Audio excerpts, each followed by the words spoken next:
प्रभु यीशु मसीह के मधुर और मीठे नाम में आज दिनांक 29 जुलाई दिन शुक्रवार को हम आप सब अपम के श्रोताओं का हार्दिक स्वागत करते हैं। आज के दिन के लिए जो वचन है वो लिया गया है भजन संहिता की पुस्तक उसका 50 अध्याय उसका 23 पद।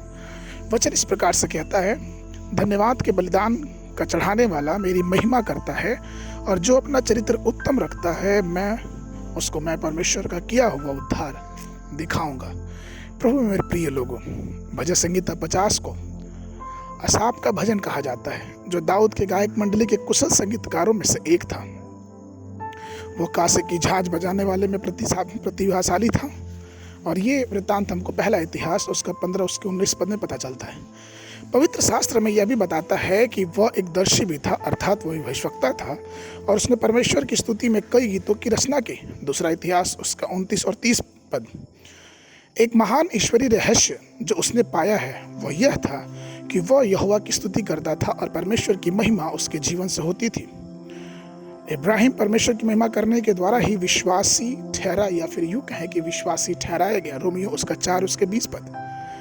जब स्तुति की जाती है तो परमेश्वर जो स्तुति के बीच में रहता है उस स्थान पर उतरता है और पूरा स्थान ईश्वरीय उपस्थिति और ईश्वर की महिमा से भर जाता है। क्योंकि दाऊद ने उसका स्वाद चखा, उसने कहा कि वह दिन में 7 बार यहोवा की स्तुति करता। भजन संहिता उसका 119 उसका 164 पद। हम इस संसार में जितने थोड़े समय के लिए हैं, हम परमेश्वर की महिमा करना अपने जीवन का उद्देश्य बना लें। जब तक आप यहोवा के विषय में गवाही देते हैं तो वह उसकी महिमा होती है। जब आप दूसरों की सेवा करने में एक मिसाल कायम करते हैं तो आप अच्छे कामों से प्रभु की महिमा करते हैं।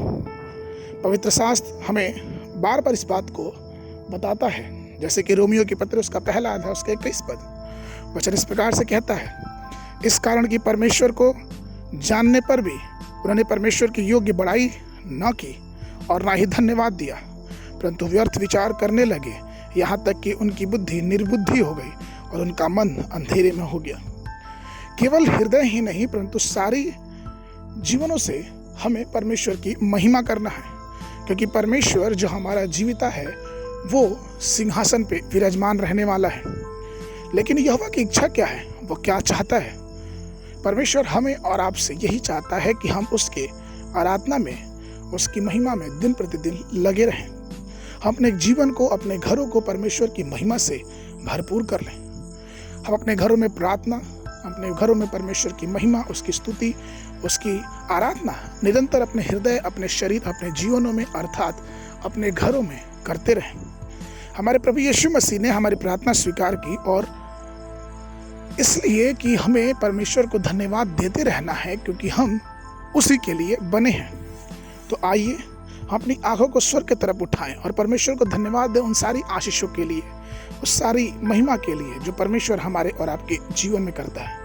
क्योंकि मनुष्य परमेश्वर को धन्यवाद के सिवा दे ही क्या सकता है, क्योंकि आज हमारे पास जो कुछ भी है वो सिर्फ और सिर्फ परमेश्वर यीशु मसीह की देन है। तो आइए अपने जीवन की हर एक खुशी के लिए उस परमेश्वर को धन्यवाद दें, जो है, जो था और जो युगान युग रहने वाला है। आज के मनन के लिए जो पद है वो लिया गया है फिलिपियों की पत्री उसका 4 अध्याय उसका 6 और 7 पद। किसी भी बात की चिंता मत करो, क्योंकि हर एक बात में तुम्हारे निवेदन, प्रार्थना और विनती के द्वारा धन्यवाद के साथ परमेश्वर के सन्मुख उपस्थित किए जाएं। तब परमेश्वर की शांति जो सारे समझ से बिल्कुल परे है, तुम्हारे हृदय और तुम्हारे विचारों को मसीह यीशु में सुरक्षित रखेगी। बाइबल अध्ययन के लिए सुबह के समय भजन संहिता की पुस्तक उसका 49 और 50 अध्याय, और संध्या के समय रोमियो की पत्री उसका पहला अध्याय। परमेश्वर आप सबको आशीष देवे।